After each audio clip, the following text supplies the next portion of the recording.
रहीमन देखी बड़ेन को, लघु नदी जिए डारी, जहाँ काम आवे सुई, कहाँ करे तलवारी। नमस्कार, स्वागत है आपका हमारे YouTube चैनल संस्कृति रचना में।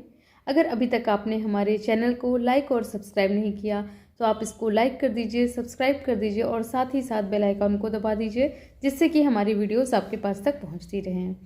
आज का हमारा विषय है हिंदी पाठ्य पुस्तक क्षितिज, जो कि कक्षा 10 के लिए है। इसमें पाठ 9 है संगतकार।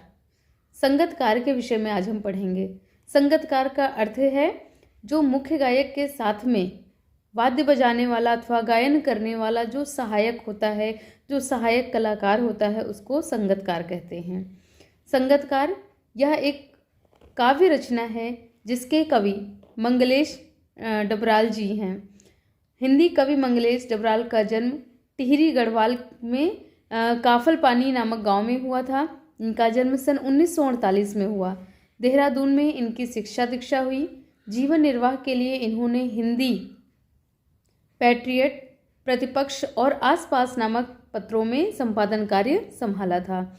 इलाहाबाद और लखनऊ से प्रकाशित अमृत प्रभात में भी कार्य किया था। जनसत्ता अखबार में साहित्य संपादक का पद संभालने के कुछ समय के बाद इन्होंने सहारा समय में संपादन का कार्य किया और इन्होंने संगतकार पाठ को लिखा हुआ है। संगतकार कविता के माध्यम से कवि नाटक, संगीत, फिल्म तथा नृत्य आदि कलाओं में काम करने वाले सहायक कलाकारों तथा किसी भी क्षेत्र में कार्यरत जो सहयोगी हैं, जो सहायक कर्मचारी हैं, उनके कार्यों की तरफ संकेत किया है, उनके महत्व की तरफ संकेत किया है।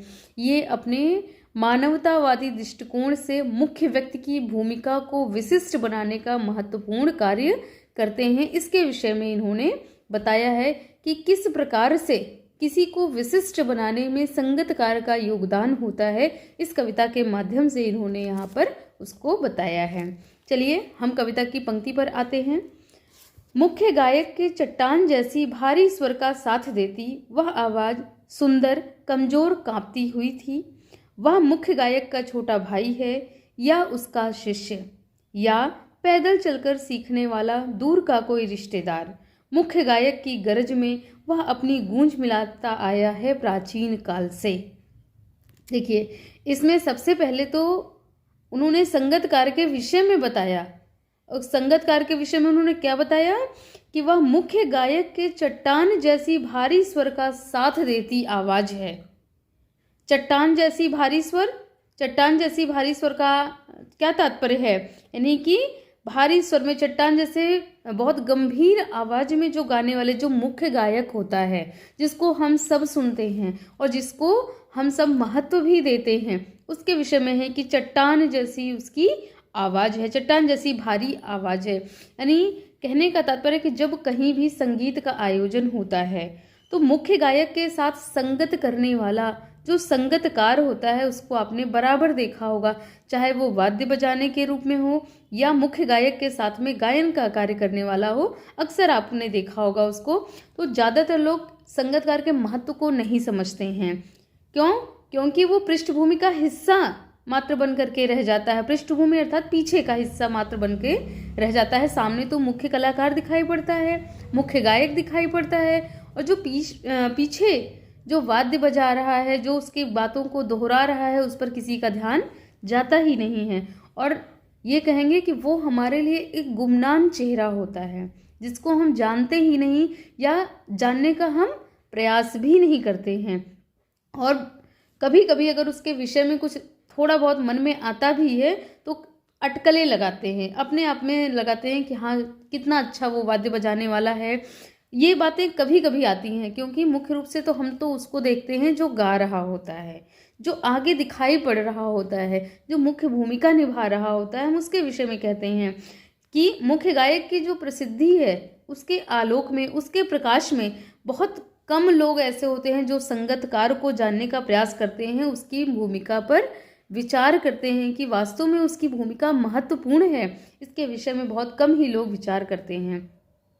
तो यहाँ पर इसका भावार्थ हम देखते हैं कि मुख्य गायक के चट्टान जैसी भारी स्वर का साथ देती वह आवाज सुंदर कमजोर कांपती हुई थी।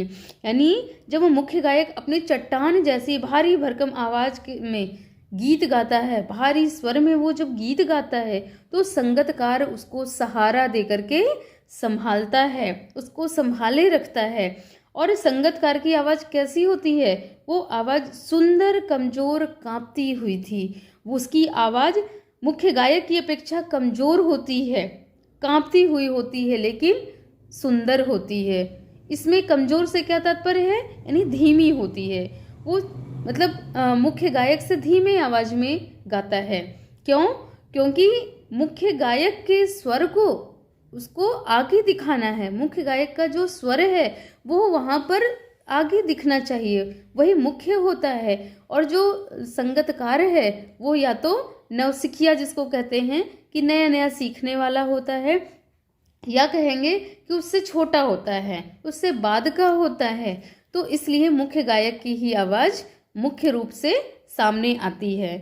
तो यहाँ पर कह रहे हैं कि जो संगतकार है वह मुख्य गायक का छोटा भाई है या उसका शिष्य। यहाँ पर संदेह रूप है कि यहाँ प्रश्नवाचक रूप में है कि ये संगतकार गायक का छोटा भाई है अथवा उसका शिष्य है, या पैदल चलकर सीखने वाला दूर का कोई रिश्तेदार, यानी संगीत सीखने का इच्छुक उस गायक का कोई रिश्तेदार होगा जो संगीत सीखने के लिए दूर से पैदल चल करके आया होगा, और उसका दूर का रिश्तेदार होगा जो उससे संगीत सीख रहा होगा। तो यहाँ पर कवि ने संदेह रूप लिया है कि वो मुख्य गायक का छोटा भाई है या उसका शिष्य है, या फिर उसका कोई रिश्तेदार है जो दूर से आया हुआ है उससे संगीत सीखने के लिए, कि जब वो मुख्य गायक गा रहा है तो उसके बाद में वो उसके साथ में गा रहा है, या कोई वाद्य बजा करके उसको संभाल रहा है, उसकी आवाज़ को संभाल रहा है, उसको एक सहारा दे रहा है। अर्थात कहने का आशय यही है कि जो मुख्य गायक के साथ में गायन करने वाला या वाद्य यंत्र को बजाने वाला जो कलाकार है, इसकी विशेषताओं की ओर इन्होंने संकेत किया है, कवि ने संकेत किया है। और ध्यान दिलाते हुए ये कह रहे हैं कि जो मुख्य गायक की चट्टान जैसी भारी स्वर है, उनकी भारी भरकम जो आवाज है, उस आवाज को आनुपातिक लय से क्या तात्पर्य है? उनकी आवाज को एक अनुपात में, सही क्रम में, ऊपर नीचे यानी आरोह और अवरोह क्रम में ले जाने वाला, या उनकी जो भारी भरकम आवाज की जो बोझिलता है, जो कठिनता है, जो कठिनाई है, उससे बचाने के लिए, यानी उस भारीपन को कम करने के उद्देश्य से क्या होता है, जब एक भारी स्वर में एक आवाज आती है तो उसके बाद में एक आवाज को दोहराया जाता है, एक प्रतिध्वनि सुनाई पड़ती है, जिसको दोहराया जाता है, वो संगत कार्य का कार्य होता है ना। तो उनके भारीपन को कम करने के लिए, कम करने के उद्देश्य से एक सुंदर कमजोर कांपती थरथराती आवाज भी साफ सुनाई पड़ती है। मुख्य गायक के साथ में वो आवाज सुनाई पड़ती है, ऐसा लगता है कि सुंदर सी आवाज है, कमजोर अर्थात धीरी आवाज है, मुख्य गायक की आवाज से धीरी वो आवाज है, और वो कांपती थरथराती सी आवाज हम सबको सुनाई पड़ती है।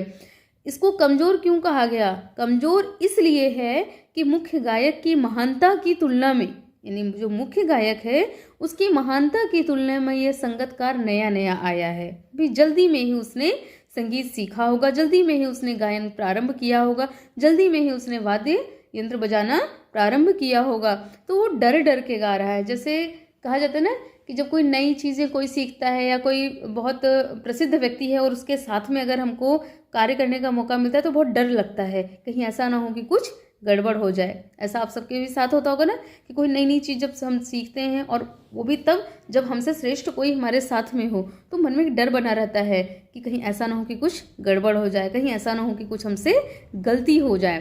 ठीक, तो उसी के लिए विषय में कह रहे हैं कि इसलिए उसकी आवाज़ थरथराती सी लगती है, इसलिए उसकी आवाज़ कमज़ोर सी लगती है।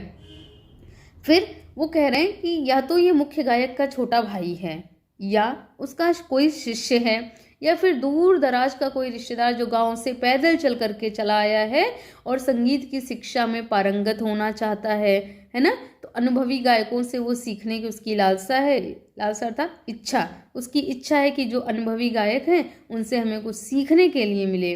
और प्राचीन काल से ऐसा होता आया है कि कोई संगीतकार मुख्य गायक की ऊंची गंभीर आवाज़ की तुलना में अपने स्वर को धीमा रखता है और उसकी आवाज़ में ही अपने स्वर को मिलाता है। वो अपनी आवाज़ को तेज नहीं करता है बल्कि मुख्य गायक की आवाज़ को तेज रखता है, या मुख्य गायक की आवाज़ जो तेज आवाज़ होती है उसके बाद अपनी आवाज़ को ये धीमी करता जाता है।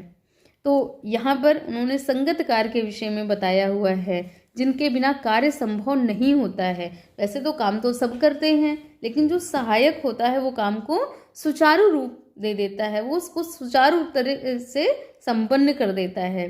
तो ये आज का एक पैराग्राफ था जिसमें हमने ये पढ़ा कि मुख्य गायक के बाद जो एक स्वर सुनाई पड़ता है वही संगीतकार होता है।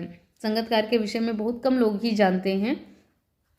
तो इसमें इनका कुछ कवि ने एक काव्य सौंदर्य यहाँ पर दिया है, यानी शिल्प सौंदर्य है, भाव सौंदर्य है।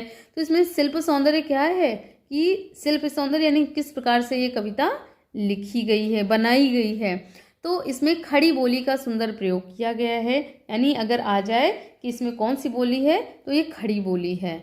और इसकी भाषा सरल और भावानुकूल है, यानी सरल भाषा है और भाव के अनुकूल है, भावानुकूल भाषा है। भाषा में तत्सम, तद्भव और उर्दू शब्दों का मिला जुला संगम है, यानी मिला जुला ये यहाँ पर तीनों प्रकार के हैं, तद्भव, तत्सम और उर्दू शब्द भी हैं इसमें। अलंकार योजना भी इसमें बहुत अच्छी है कि इसमें चट्टान जैसी भारी स्वर, तो इसमें उपमा अलंकार आ जा रहा है। भारी स्वर, सुंदर, कमजोर का कोई इसमें अनुप्रास अलंकार आ रहा है। और इसमें संदेह अलंकार है। संदेह अलंकार कहाँ पर है कि वह मुख्य गायक का छोटा भाई है या शिष्य है या पैदल चलकर आने वाला कोई दूर का रिश्तेदार। और ये कविता जो है गद्यात्मकता के निकट है, यानी इस कविता में एक गद्य का रूप दिखाई पड़ता है, गद्यात्मक रूप इसमें दिखाई पड़ता है, लेकिन भावों की लय जो है उसको गीतमयता का रूप प्रदान कर देती है, उसको गेय का रूप प्रदान कर देती है, गीतमयता का रूप प्रदान कर देती है। यानी कि ये गद्य का रूप लिया हुआ है लेकिन ये काव्य के रूप में परिणित कर दिया गया है। और इसमें संगीत की सूक्ष्म से सूक्ष्म ज्ञान इसमें परिलक्षित होता है।